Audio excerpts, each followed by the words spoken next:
Bueno, esto es un ejercicio de comunicaciones 1. En este ejercicio vas a explicar cálculo de potencia de una señal y análisis de la densidad espectral.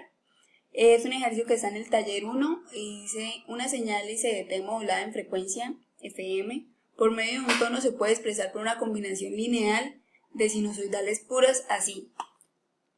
Nos presentan la fórmula para la modulación en FM y nos dan los datos que se necesitan para la fórmula que está acá. Nos dan beta, nos dan AC, nos dan la frecuencia central, la frecuencia del mensaje, y además de eso nos dicen que J de menos K es igual a J de K si K es par, y que J de menos K es igual a menos JK si K es impar.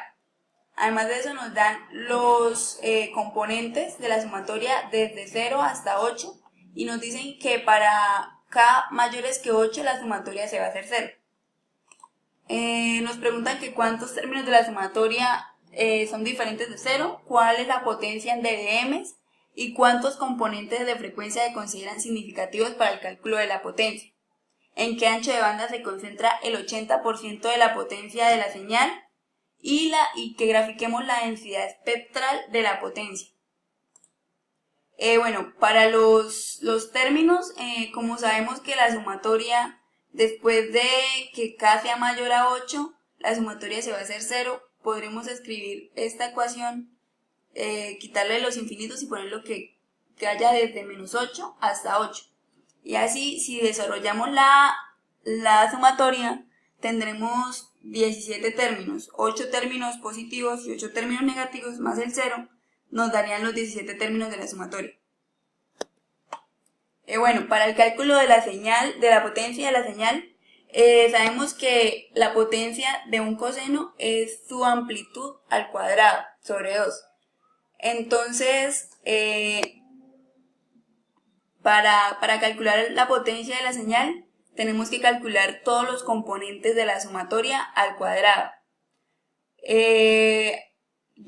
Pues como se sabe que hay un componente positivo y un componente negativo, por eso los componentes están desde 1 hasta 8 multiplicados por 2 y sumando todo nos da 0,998612.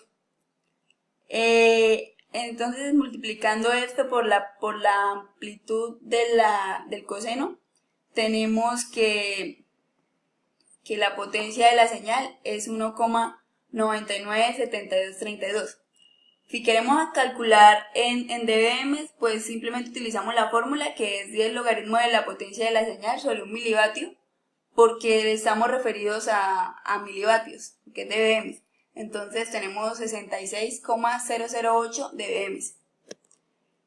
Bueno, para calcular cuántas componentes de frecuencia se consideran significativas para el cálculo de potencia, sabemos que la sumatoria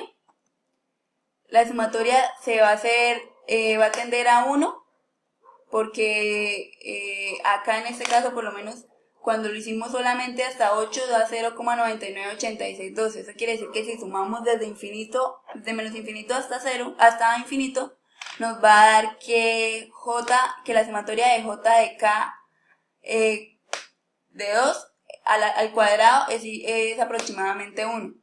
Entonces, eso quiere decir que cuando incluyamos todos los componentes de la sumatoria, vamos a tener el 100% de la potencia de la señal. Pero si vamos sumando cada uno de los aportes que tiene esta sumatoria en la potencia de la señal, obtendremos cuánta influencia tiene sobre la potencia. Por lo menos en este caso yo cogí J de 0, J de 1, J de 2 y J de 3, estos multiplicados por 2 porque están en el positivo y en el negativo, y en este caso ya tendría 0,996 y apenas llevo 6 componentes de la sumatoria. Eso quiere decir que solamente en 6 componentes ya tengo el 99.6% de la potencia. O sea que yo acá no necesitaba haber sumado todos los componentes, sino solamente hasta acá. Hasta acá ya tendría la potencia de la señal completa. Bueno, la potencia de la señal en un 99,6%, que en realidad eso es bastante significativo.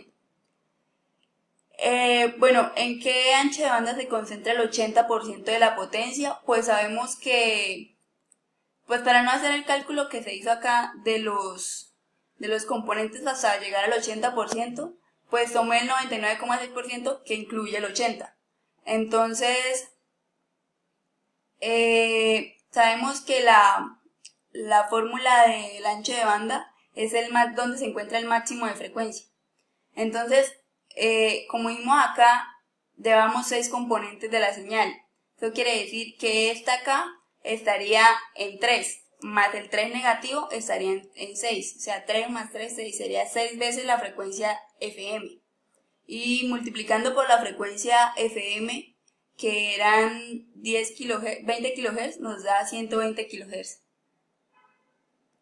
Ahora, para graficar la densidad espectral de la potencia, sabemos que la potencia es A sub C por la sumatoria.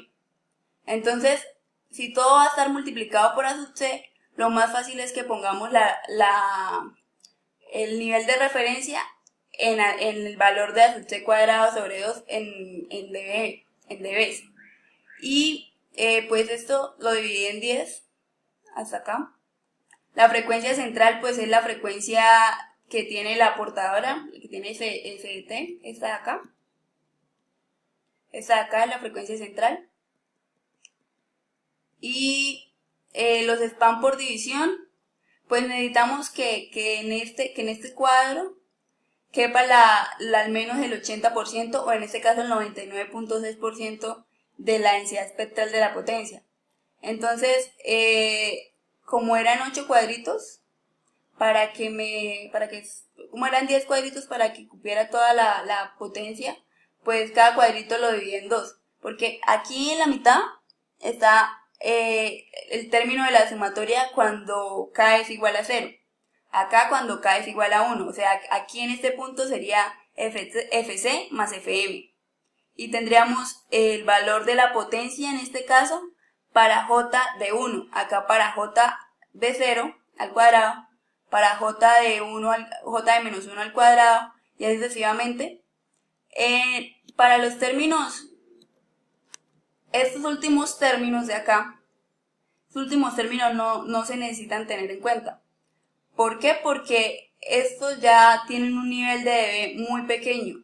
Y como vemos acá, la potencia del ruido pues alcanzaría a confundirse con una potencia de la señal. Entonces no necesitamos ver tantos o tener en cuenta tantos espectros de la señal para calcular una potencia, porque ya en esta parte pues no es significativo el aporte que hace eso al nivel de frecuencia, al nivel de potencia de la señal.